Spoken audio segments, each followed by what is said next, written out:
A história de São Bento. São Bento de Núrcia, nascido por volta do ano 480 em Núrcia, na Itália, é um dos maiores pilares da espiritualidade cristã ocidental. A sua vida e legado moldaram profundamente a história da Igreja, especialmente por meio da fundação da Ordem dos Beneditinos e da famosa Regra de São Bento, que até hoje orienta comunidades monásticas em todo o mundo. Desde a juventude, Bento demonstrou profundo desejo de buscar a Deus e viver de forma íntegra, afastando-se dos excessos e corrupções da sociedade de sua época. Por essa razão, abandonou os estudos em Roma e retirou-se para a solidão das montanhas de Subiaco, onde começou a viver como eremita. Nesse período de recolhimento, São Bento dedicou-se à oração, à penitência e ao jejum. A sua fama de santidade logo se espalhou, e muitos começaram a procurá-lo em busca de orientação espiritual. Alguns desejavam segui-lo e aprender com seu modo de vida austero e profundamente centrado em Deus. Aos poucos, uma comunidade foi se formando ao seu redor. Contudo, os desafios surgiram, pois nem todos estavam preparados para a disciplina e o rigor espiritual que Bento exigia. Em uma ocasião, até mesmo tentaram envenená-lo. Porém, ao abençoar a taça com o sinal da cruz, ela se quebrou milagrosamente antes que ele bebesse, livrando-o da morte. Esse milagre é um dos muitos sinais da presença divina em sua vida e tornou-se símbolo de cura e libertação contra forças malignas. A devoção a São Bento é fortemente associada à luta espiritual. Sua vida foi um contínuo combate contra o mal, não com armas humanas, mas com oração, disciplina, humildade e fé. Por isso, ele é amplamente invocado como intercessor em momentos de aflição espiritual, enfermidade e opressão. A cruz de São Bento e a medalha que leva seu nome são conhecidas por conterem orações poderosas de exorcismo e proteção.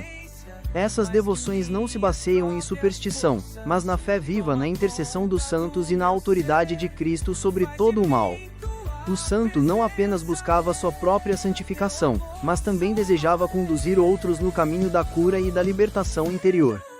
Entendia que o ser humano, para alcançar a verdadeira liberdade, precisava ser curado de suas feridas espirituais, purificado de seus vícios e liberto de tudo aquilo que o afastava de Deus.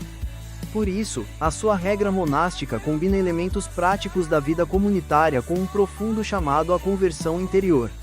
A cura da alma, para São Bento, era o primeiro passo para a transformação da vida como um todo.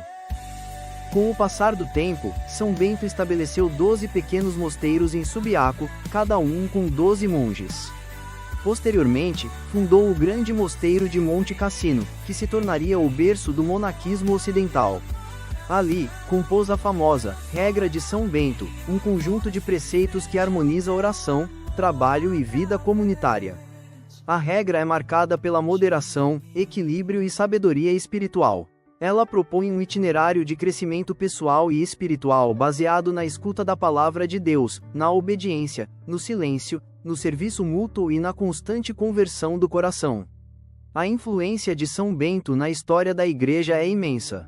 Através de seus discípulos e da multiplicação dos mosteiros beneditinos por toda a Europa, ele ajudou a preservar a fé cristã em tempos de crise, como durante as invasões bárbaras.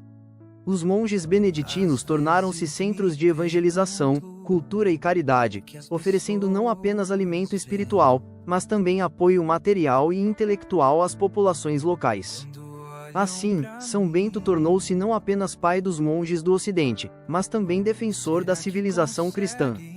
Muitos milagres foram atribuídos a São Bento, não apenas durante sua vida, mas também após sua morte. Um dos mais conhecidos ocorreu quando um edifício começou a desmoronar sobre um jovem. São Bento fez o sinal da cruz e, milagrosamente, a estrutura se manteve firme, preservando a vida do rapaz. Em outra ocasião, um monge possuído por um espírito maligno foi libertado por sua oração e bênção.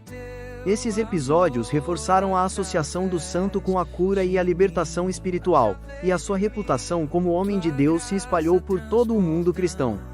A medalha de São Bento, criada posteriormente com base em sua cruz e nos exorcismos por ele realizados, tornou-se sacramental popular. Nela, encontram-se inscrições que invocam a proteção contra o mal: Crux sacra sit mihi lux, non draco sit mihi dux, a cruz sagrada seja minha luz, não seja o dragão meu guia. Esta oração simboliza a batalha espiritual que São Bento enfrentou e venceu, e que continua a inspirar os fiéis que lutam contra tentações, enfermidades e opressões invisíveis. É um instrumento de fé, de esperança e de invocação da cura e libertação que vem de Deus. São Bento compreendia que a cura não era apenas física, mas sobretudo espiritual.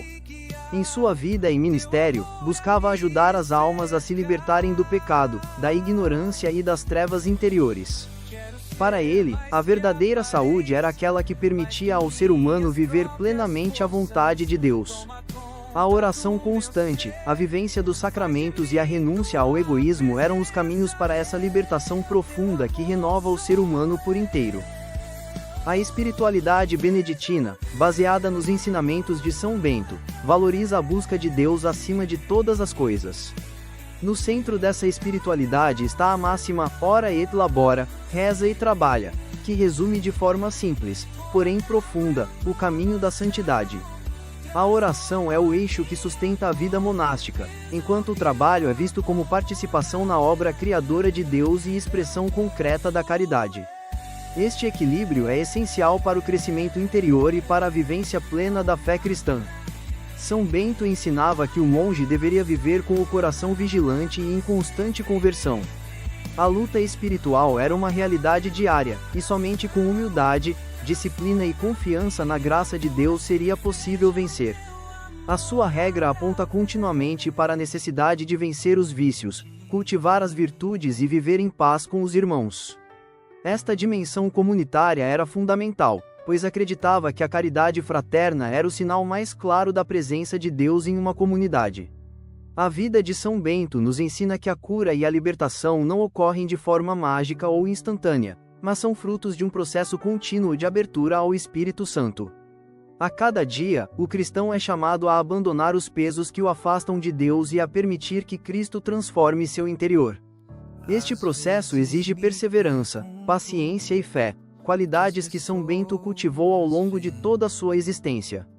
Ele não apenas ensinava, mas vivia com coerência aquilo que pregava. O carisma beneditino continua vivo em milhares de monges e monjas espalhados pelo mundo. Eles seguem os passos do santo fundador, dedicando-se à oração litúrgica, ao estudo da palavra de Deus, à hospitalidade e ao trabalho manual. Nos mosteiros, muitos fiéis encontram lugar de repouso espiritual, acolhimento e cura interior. A tradição beneditina permanece como fonte fecunda de graça, onde a cura e a libertação acontecem por meio do silêncio, da liturgia, da direção espiritual e da presença real de Cristo. O legado de São Bento é um convite à radicalidade evangélica. Ele nos desafia a olhar para dentro de nós mesmos, a reconhecer nossas feridas e dependências, e a buscar em Deus a cura que o mundo não pode oferecer.